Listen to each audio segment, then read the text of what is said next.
इस मंगलमय शिविर के प्रसंग पर हमारी चर्चा जैन दर्शन के महत्वपूर्ण और महामंगलमय सिद्धांत अनेकांत पर चलती है। 5 दिन से हमने ये चर्चा की और आज इस शिविर के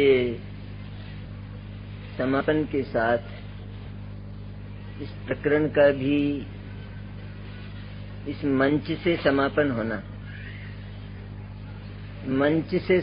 होना है। तो मंच से हमें जो हृदय में उपलब्धि हुई है उसका समापन नहीं होना है, बल्कि उसे अनंत हो जाना है। इनका समापन नहीं किया जाता है क्योंकि ये जीवन है, ये जीवन तत्व हैं। इन जीवन तत्वों के वायुमंडल में ये चैतन्य श्वास प्रश्वास लेता है, तब जिंदा रहता है।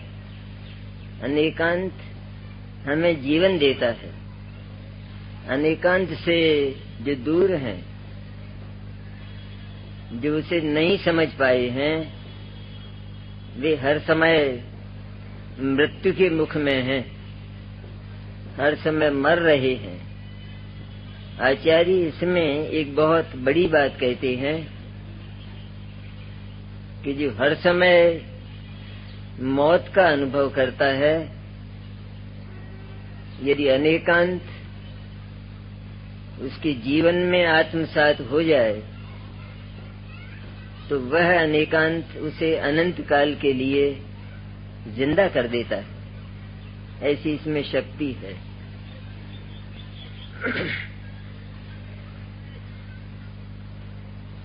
हमने ये चर्चा की कि विश्व के सब पदार्थों की तरह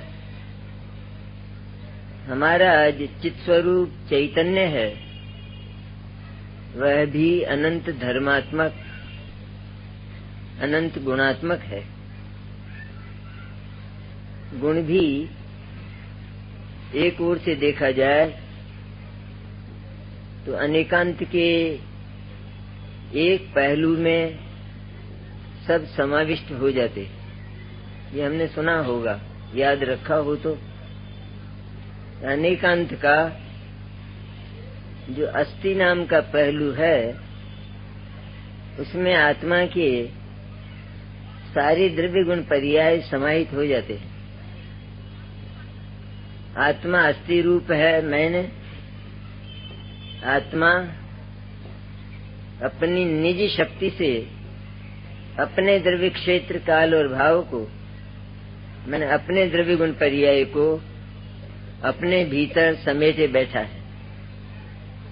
इसलिए अनेकांत के अस्थि पहलू में सारा का सारा आत्मा समाहित हो जाता है। हमको ये संदेह हो सकता है कि क्योंकि गुण और धर्म न्यारे हैं, इसलिए गुण वे तो धर्मों में आए ही नहीं।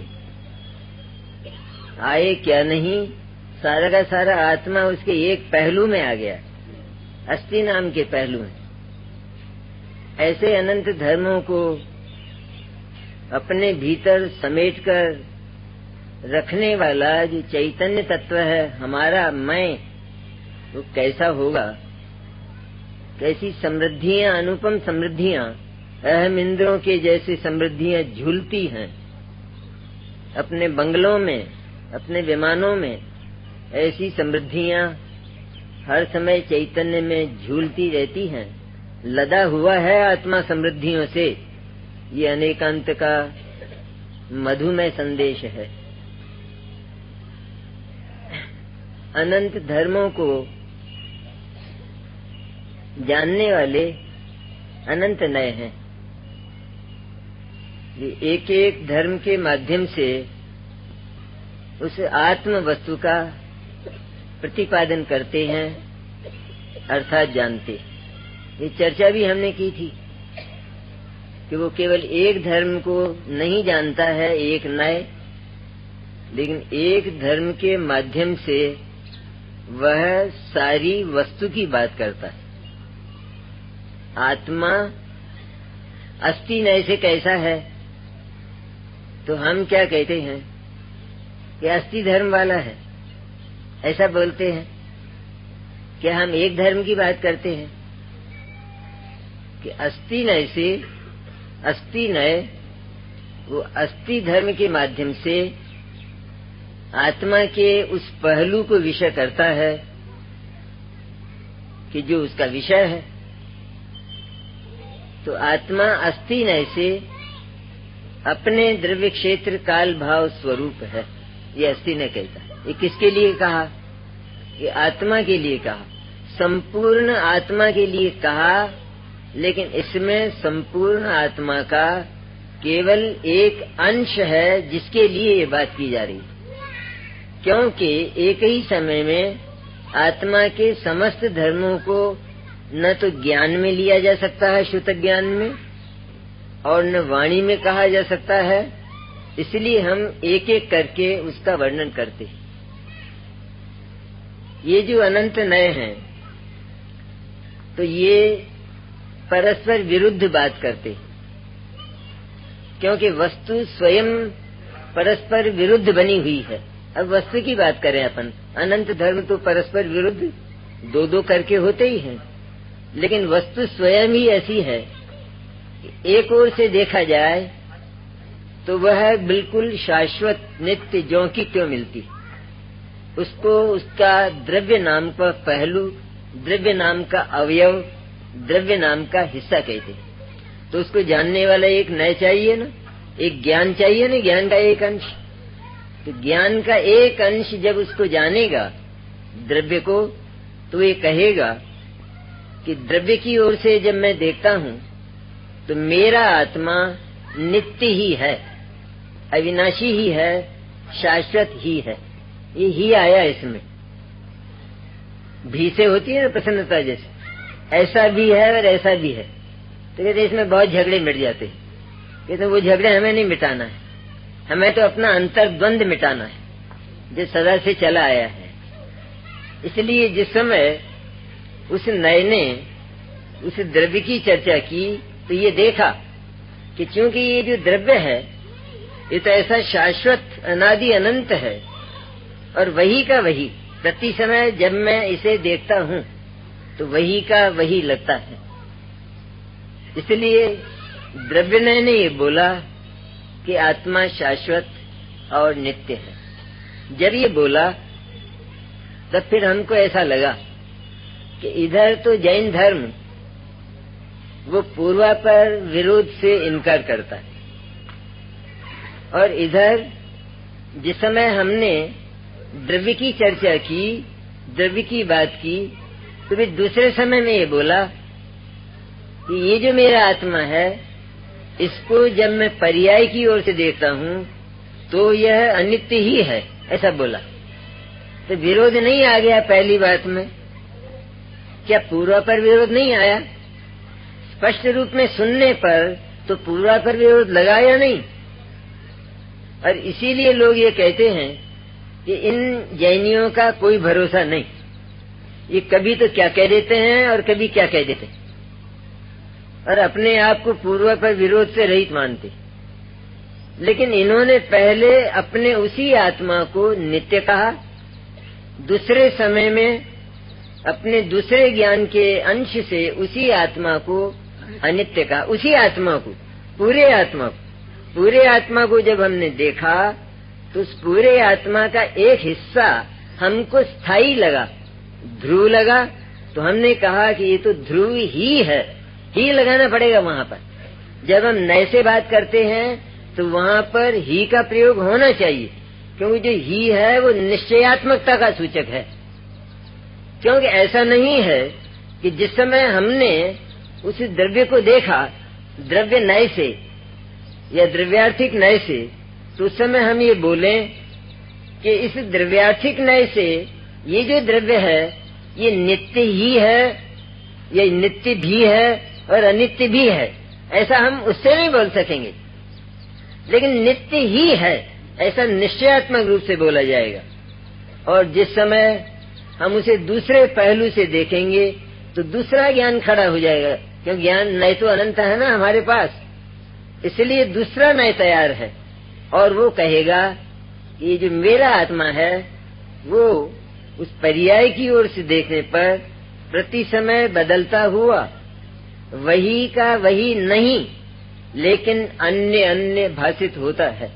इस तरह ये दो नए अथवा अनंत नए इसी प्रकार की चर्चा करते, क्योंकि जितने भी परस्पर विरुद्ध धर्म हैं उनमें से एक धर्म द्रव्य के आश्रित और दूसरा धर्म पर्याय के आश्रित। ये पूरा का पूरा फैसला हो गया अपना अनंत धर्मों का।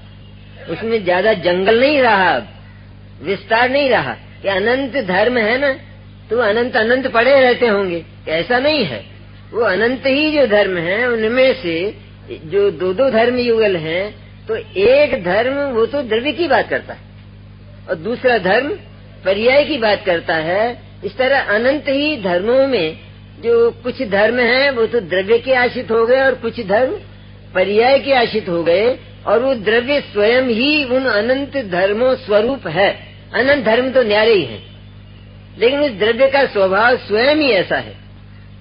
तो हमने जब उसे देखना शुरू किया, हम कहते हैं नए की क्या जरूरत पड़ी, कि जब हमने पहले प्रमाण से अर्थात उस ज्ञान से कि जो वस्तु को संपूर्ण देखता है उससे पदार्थ को देख लिया कि ये मेरा चैतन्य नित्य और अनित्य है, नित्य भी है और अनित्य भी है, अस्ति भी है और नास्ति भी है, ऐसा जब हमने जान लिया तो फिर अलग अलग करके क्या जरूरत पड़ी उसको देखने की, कि इसलिए आवश्यकता पड़ी कि इतने मात्र से उस चैतन्य का स्वरूप हमारे हाथ नहीं लगा।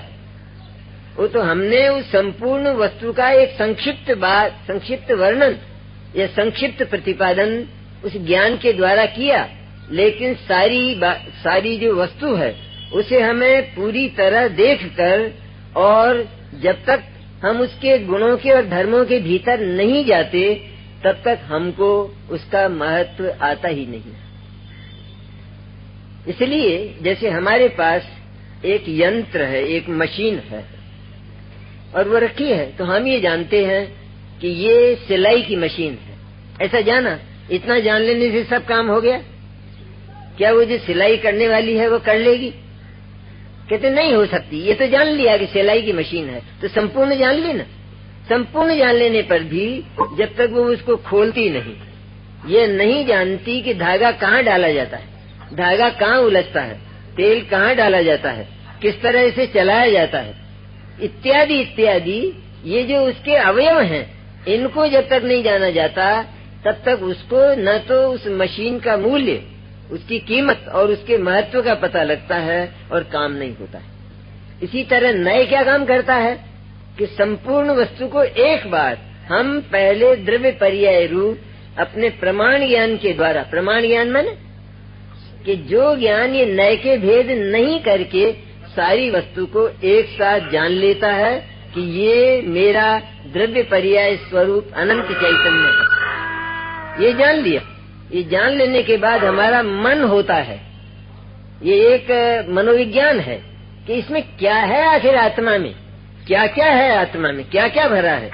जब ये जानने की जिज्ञासा पैदा होती है तो वहाँ पर नए का जन्म हो जाता है, और वे सारे के सारे नए वे श्रुतक ज्ञान में पड़े हैं। जैसे अनंत धर्म उस एक आत्मा में पड़े हैं, जैसे वो एक आत्मा अनंत धर्मों का समुदाय है, उसी तरह श्रुतक ज्ञान अनंत नयों का समुदाय है।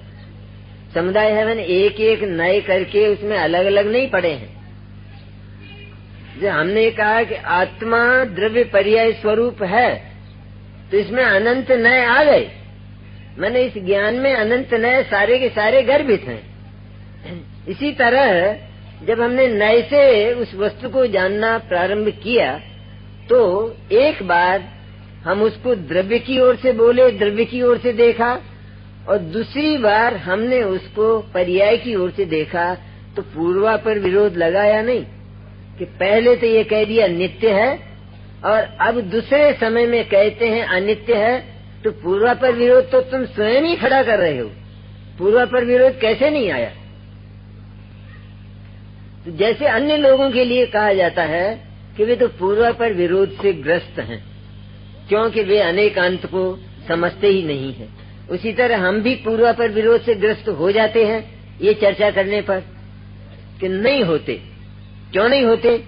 क्योंकि इसके पहले हमने अपने उस सर्वांश ग्राही ज्ञान से अर्थात प्रमाण से, स्यादवाद से, श्रुत ज्ञान से, कि जिसमें नए पैदा होते हैं, मति ज्ञान से नहीं, श्रुत ज्ञान में नए का जन्म होता है, क्योंकि उसी में ताकत है। इसलिए श्रुत ज्ञान से हमने पहले संपूर्ण वस्तु को द्रव्य पर्याय स्वरूप अनंत धर्मात्मक एक ही बार में स्वीकार कर लिया है। हमारा एक मकान है, कहते तो हम एक मकान है, लेकिन उस एक मकान में 20 कमरे हैं, तो हम एक एक कमरा देखते हैं या नहीं है? एक एक कमरा देखते हैं। एक एक कमरा किस काम आता है, किस उपयोग में हमें लेना है, ये हम देखते हैं, और तब हमें उस मकान का महत्व आता है। लेकिन एक बार तो हमने स्वीकार कर लिया कि हमारा एक मकान है, और उस मकान में वे सारे कमरे भी हम स्वीकार करते हैं, लेकिन उस समय हम उनको एक बार में अलग अलग देख नहीं सकते। अलग अलग देखने के लिए एक एक कमरे में एक एक बार जाना पड़ेगा, एक ही समय में सारे कमरों में नहीं जाया जा सकता। इसी तरह वस्तु में हम पहले सारी वस्तु को स्वीकार करें, उसको कहते हैं प्रमाण। प्रमाण ज्ञान, स्यादवाद ज्ञान, श्रुत ज्ञान।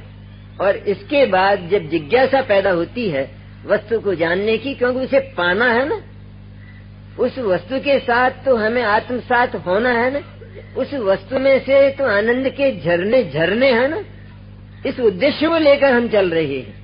इसलिए उस वस्तु को जानने के लिए नए का जन्म हुआ, लेकिन पूर्वापर विरोध इसलिए नहीं आया क्योंकि हम पहले सारी वस्तु को परस्पर विरुद्ध अनंत धर्मात्मक अपने प्रमाण ज्ञान में स्वीकार कर चुके हैं।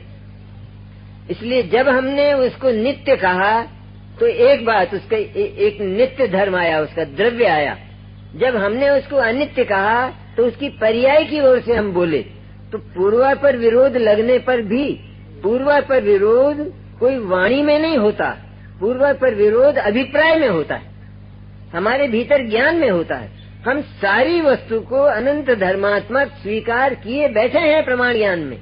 इसलिए जब हमने एक न बोला तो वो एक न अपनी ओर से निश्चयात्मक उस पहलू की बात कर रहा है, उस द्रव्य की बात कर रहा है, और पर्याय का जो पहलू है वो उसने अभी छुआ नहीं है, वो अछूता पड़ा है। लेकिन प्रमाण ज्ञान ने उसको पहले ही स्वीकार कर लिया है, उसको स्वीकार किए बैठा है। इसलिए वहाँ पूर्वापर विरोध कभी नहीं आता। इस समय सार की 415 गाथाएं हैं, और किन्हीं बंधु को इसकी 415 गाथाएं याद हैं। अब उन्होंने पहली गाथा बोली। पहली गाथा बोलते ही हमने ये कहा कि इसकी तो 415 है, तुमने तो केवल एक बोली है, बाकी 414 कहाँ हैं? बोलो, बताओ इस समय। तो वो क्या जवाब देगा कि तुमने तो एक बोली है, इसलिए हम तो ऐसा मानते हैं कि तुमको एक ही याद है और तुम्हारे पास एक ही है। 414 कहाँ है इस समय? तो क्या उत्तर है हमारी सभा का? क्या उत्तर? 414 कहाँ है?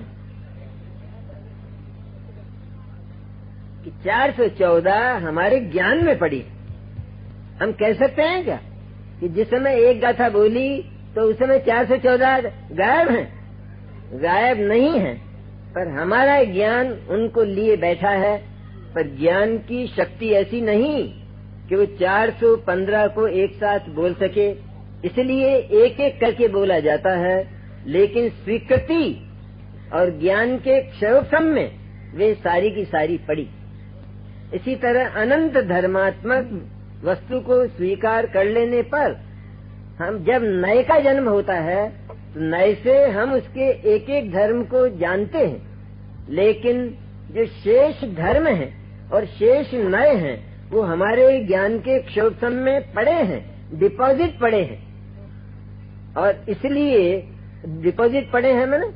जिस समय हमने वस्तु को ये नित्य ही है द्रव्य की ओर से देखने पर ऐसा ही कहा, तो नित्य ही है ऐसा कहने पर हमने अनित्यता का निषेध नहीं किया, क्योंकि उस अनित्यता को हम प्रमाण ज्ञान में पी कर बैठे हैं, इसलिए उसका निषेध नहीं हुआ और पूर्व पर विरोध नहीं आया।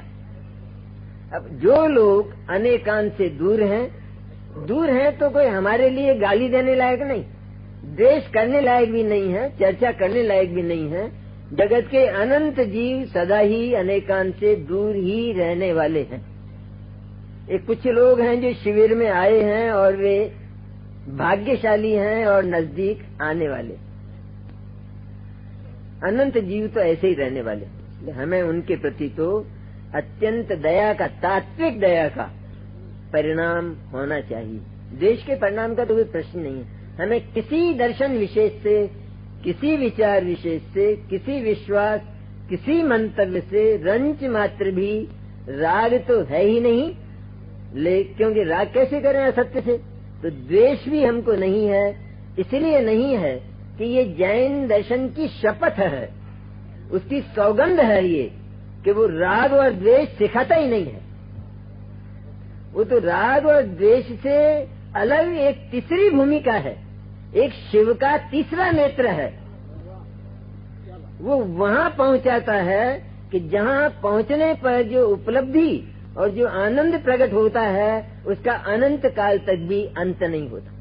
तो ये तीसरी भूमिका ये भी अकेली इस अनेकांतिक जैन दर्शन के पास ही है, और किसी के पास वीतरागता नाम की चीज ही नहीं। वो वीतरागता की परिभाषा नहीं समझे, ये तो क्या बात है। क्षोभ समय अपना अपना जैसा उदय है, जैसी कुछ बुद्धि है, पुरुषार्थ है, न समझे भले ही, लेकिन सच्चाई यह है कि जिसके पास सत्य नहीं है वो तो दुखी ही है। और हमारे लिए तो वो करुणा का पात्र है।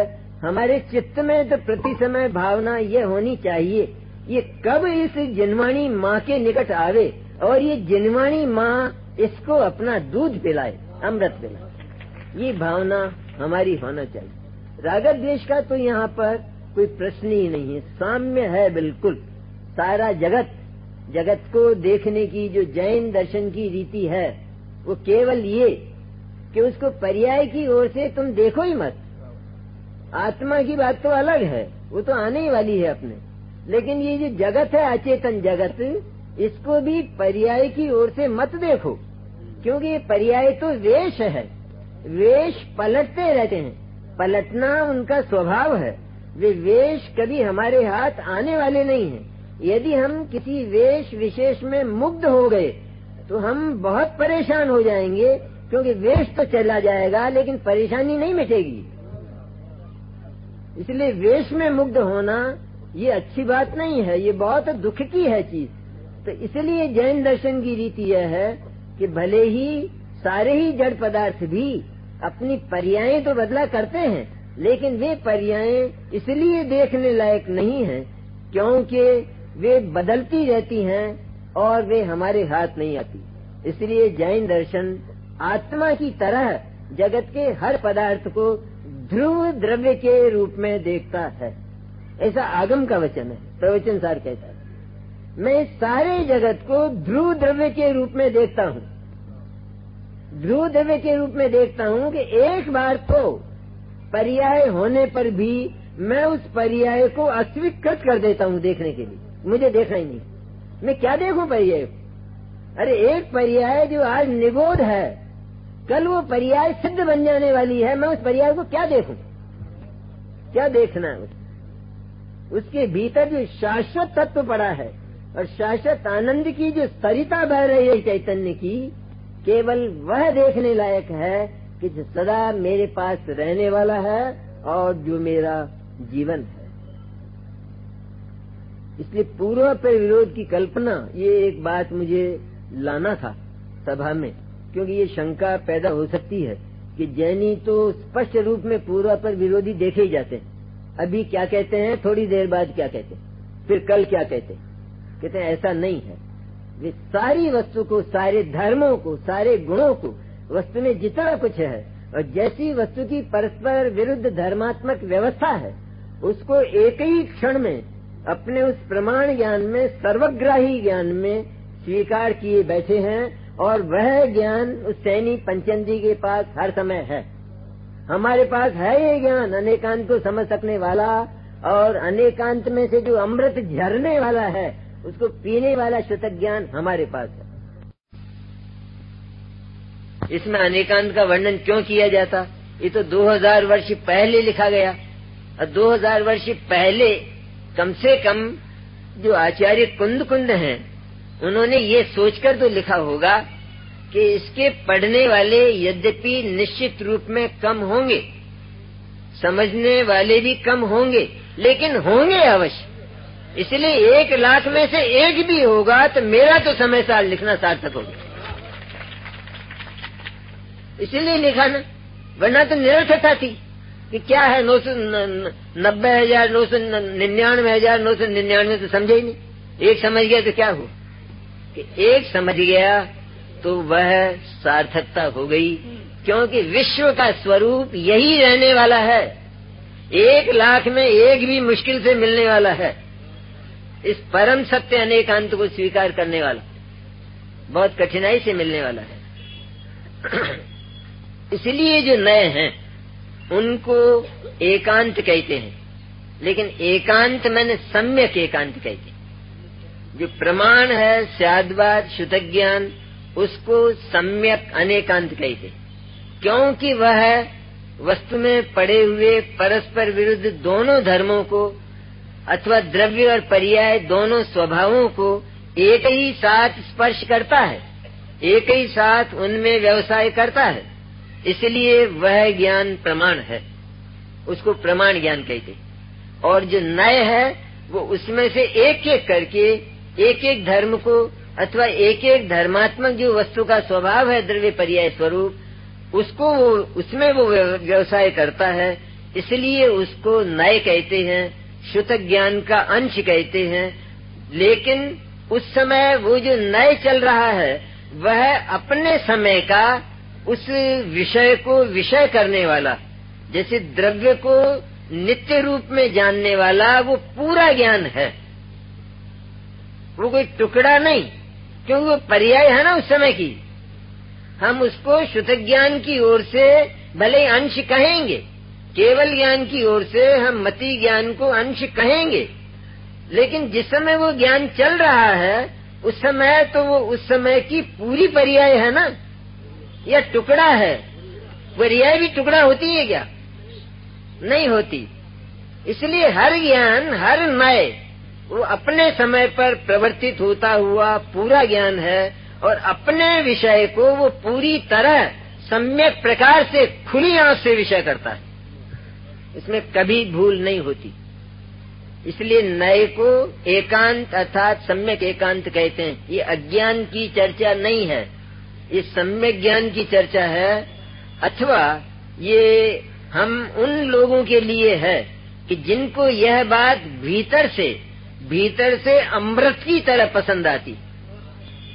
केवल सुनना नहीं, चेहरे ऐसे हो जाएं एकदम जैसे कमल खिल जाता है सूर्य के उदय होने पर। ऐसे इन प्रकरण, जिनवाणी के प्रकरण किसको कहते हैं? जिनवाणी जगत के अरबों लोगों को जिसका एक शब्द नसीब नहीं है, जिनके भाग्य को।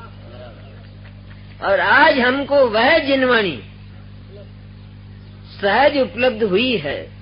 इससे बड़ा रत्न और इससे बड़ी कोई संपत्ति क्या जगत में हो सकती है? और हमसे बड़ा भाग्यशाली क्या जगत में कोई हो सकता है? लेकिन हमने अपने इस भाग्य की सराहना आज तक की नहीं। कितने हमारा तो भाग्य फूट गया, क्योंकि 1 करोड़ का नुकसान लग गया। ऐसे फूटे भाग्य, वो भाग्य फूटा ही दूसरे का है और हम अपना फूटा हुआ मानते हैं। हमारा तो फूटता ही नहीं है कभी। हमारा अगर फूटा होता तो 12 दिन होते कि नहीं? सूतक होता है या नहीं? कुछ होता नहीं है। अरे चैतन्य कुछ अजब अजब ढंग की चीज, अजब वस्तु है। वो इस विश्व का महापदार्थ है, और ये अनेकांत उसकी कली कली खोल कर रख देता है। उस चैतन्य की। इसलिए नए में कभी ये शंका नहीं करना चाहिए कि जैन दर्शन में हम किसी भी प्रकरण को लेकर कोई भी वाक्य बोलें, लेकिन उस वाक्य का जो विषय है, उससे अन्य जो विषय, उससे अन्य जो भाव, उससे अन्य जो अवयव वस्तु में पड़े हुए हैं, उनको हम पहले से ही स्वीकार किए हुए बैठे। 4 से 14 गाथा को हम पहले से ही ज्ञान में लिए हुए बैठे। इसलिए हम भूल कैसे गए उनको? वो तो हमें याद है वर्तमान में भी, लेकिन ज्ञान की शक्ति ही इतनी है कि एक समय में केवल एक ही कहा जा सकता है। इस तरह नए और प्रमाण की, ये सम्यक ज्ञान की संक्षिप्त चर्चा हुई। प्रमाण भी सम्यक ज्ञान है और नए भी सम्यक ज्ञान है। दोनों सम्यक ज्ञान है, क्योंकि दोनों ही वस्तु को सही रूप में सम्यक प्रकार से विषय करते। अब अनेकांत के संबंध में एक बड़ा सुंदर प्रश्न स्वयं आचार्यों ने उठाया कि जैन दर्शन अपने आप को अनेकांत कहता है, लेकिन अनेकांत कहना ये भी तो एकांत है ना।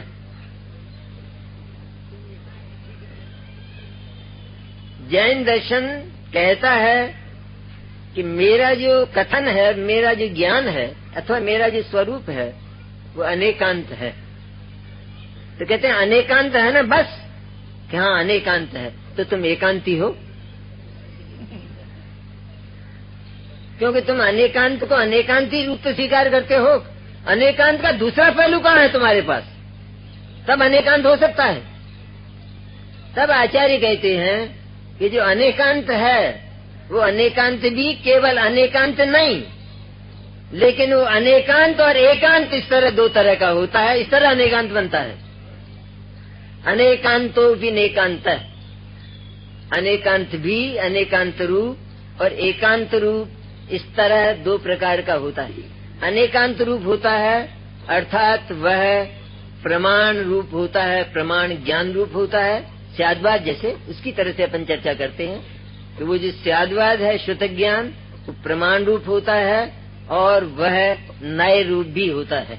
तो अनेकांत हो गया नहीं कि ये जो स्याद्वाद है ये प्रमाण रूप भी है और नए रूप भी है। इस तरह हमारे उस अनैकांतिक ज्ञान में भी अनैकांतिकता बन जाती है। इसलिए हम एकांतिक किसी भी प्रकार नहीं, किसी भी रूप में नहीं है।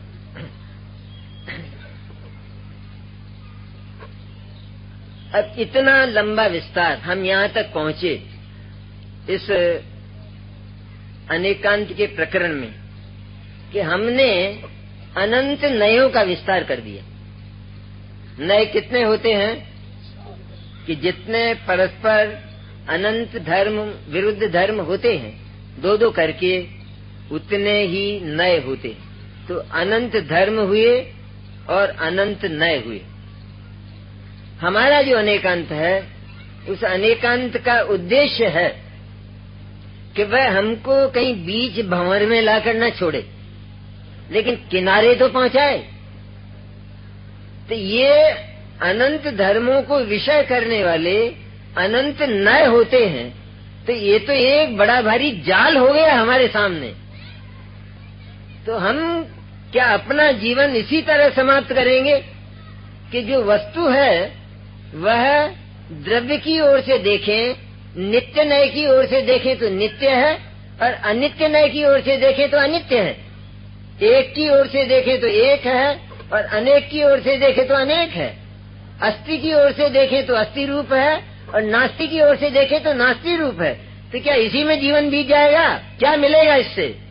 इससे मिलने वाला क्या है? कि ये एक बहुत बड़ी उलझन है सर, कि जैसे बीच भंवर में हम आ गए हों और अब इस नौका का क्या होगा।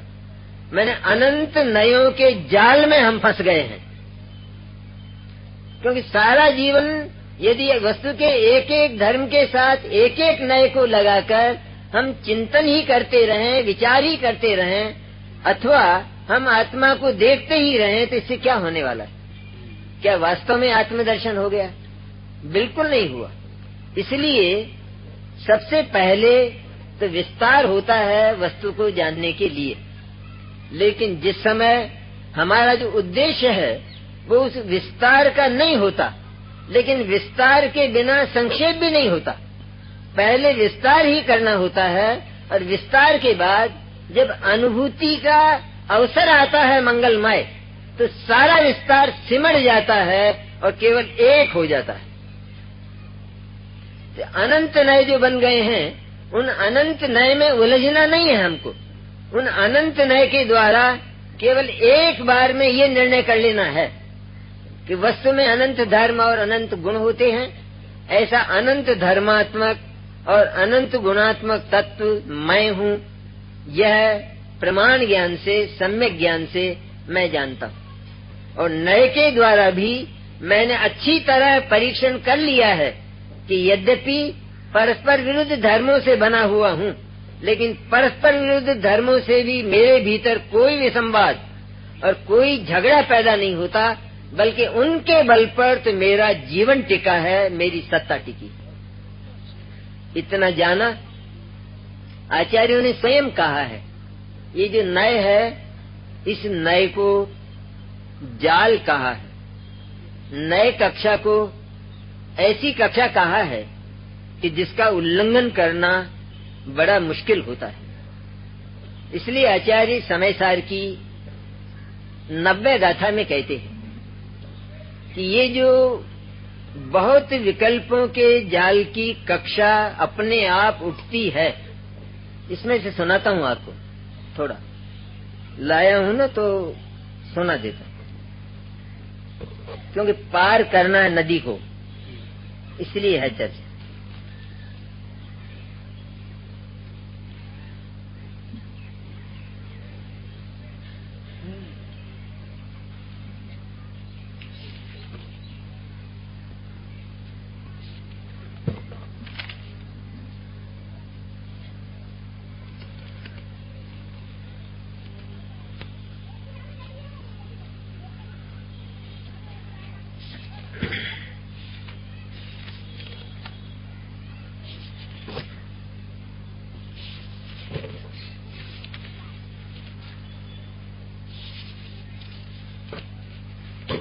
मिल नहीं रहा।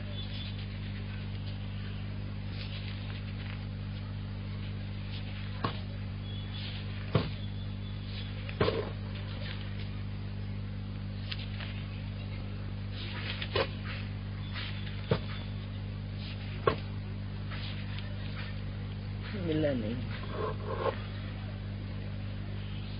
सार ऐसा है उसका कि जिसमें बहुत विकल्पों की कक्षा अपने आप उठती है, ऐसे उन विकल्पों की कक्षा को पार करके मैं एकमात्र अपने शुद्ध चैतन्य को ही देखता हूँ। क्योंकि जो बहुत विकल्प हैं, 90वां कलश है आत्मिक ख्याति का, उसमें है बहुत विकल्पों की कक्षा जिसमें आपों आप उठती है, उठाई जाती है, सो नहीं।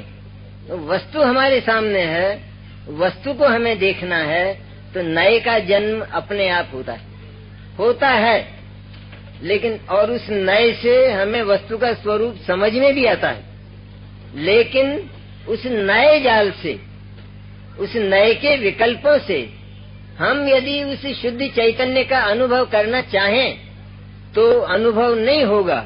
इसलिए उस सारी नए कक्षा को समेट कर, कि क्या मतलब है, अस्थि रूप है और नास्ति रूप है। जैसे एक कन्या विचार करे कि मैं बेटी भी हूँ और मैं पत्नी भी हूँ, मैं बेटी भी हूँ और मैं पत्नी भी हूँ, इससे क्या मिलने वाला है? इससे तो सारा दिन बीत जाने वाला है और एक ग्रास भी मुंह में नहीं जाने वाला है। इसी तरह नए की कक्षा में उलझने के लिए नए की कक्षा खड़ी नहीं की गई, लेकिन वस्तु को समझकर और वस्तु के अनुभव की विधि क्या होती है, उसमें सारे नयों को शमित करके, सारी जो नए कक्षा के विकल्प हैं, उन विकल्पों का शमन करके अकेले एक अनुभूति को जन्म देकर शुद्धात्मा को जो देखता है, वह भव से पार हो जाता है। ऐसा कर्ता कर्म अधिकार में भी आया ना, कि जब नए पक्ष से, पहले तो नए का वर्णन किया कर्ता कर्म अधिकार में, कि मैं द्रव्य से ऐसा हूँ, पर्याय से ऐसा हूँ, इत्यादि इत्यादि अनेक कलशों का वर्णन किया। इसके बाद ये कहा कि ये सारा का सारा नए पक्ष है। नए पक्ष है मन अर्थात हम इस समय नए के विकल्पों में उलझे हुए हैं और हमारा उद्देश्य आत्मा को देखना है। जब तक हम आत्मा का इन नए के विकल्पों के द्वारा विचार करते रहेंगे, तब तक उस विचार कोटि में, उस चिंतन कोटि में, उस तरलता की कोटि में वो घन आत्मा अनुभव में नहीं आएगा। तरलता से कभी भी घनत्व की अनुभूति नहीं होती।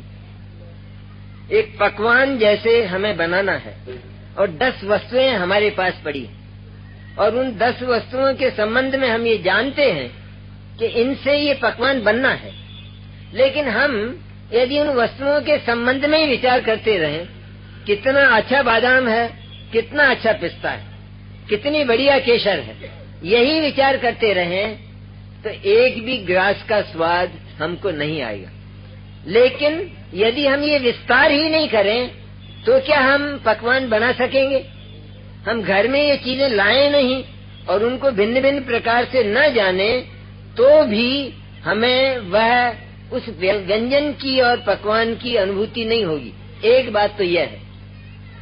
और यदि हम ये विस्तार करके ही रह जाएं और उस विस्तार को समेटकर, उस विस्तार को एक करके हम उसका ग्रास न बनाएं और अपने मुंह में न लें, तब तक भी अनुभूति नहीं होगी। ये 2 बातें हैं, प्रैक्टिकल हैं एकदम। इसी तरह नए का भगवान आपने विस्तार तो कर दिया, लेकिन इस नए के सागर से मैं कैसे निकलूं?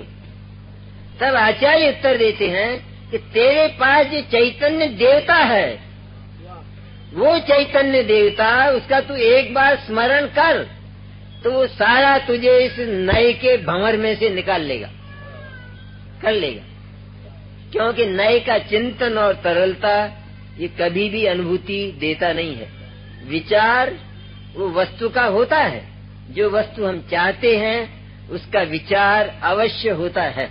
न हो तो उस वस्तु की अनुभूति नहीं होगी। लेकिन यदि हम उस विचार की तरलता में ही प्रवाहित करते रहें, विचार ही करते रहें, तो भी वस्तु की अनुभूति नहीं होगी। इसलिए विचार के द्वारा वस्तु को जानकर, वस्तु की महिमा लाकर और फिर उस विचार को रोककर, उस विचार को विराम देकर हम अपने समर्थ ज्ञान के द्वारा, घन ज्ञान के द्वारा, कि जिसमें से नए के विकल्प निकल चुके हैं, तरलता निकल चुकी है और हमारा शुतक ज्ञान घन बन गया है, उस घन शुतक ज्ञान के द्वारा हम घन चैतन्य में प्रवेश करना चाहें तो तत्काल अनुभूति होती है और अमृत बरसता है।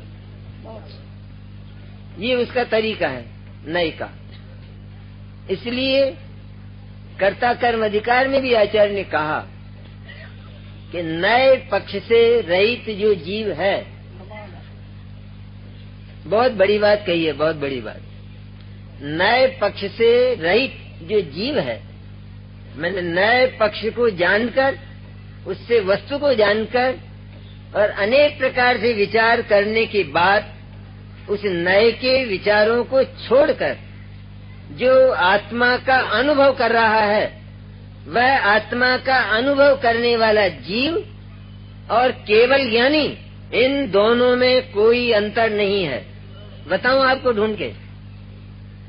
कर्ता कर्म अधिकार 143वीं गाथा देख लेना।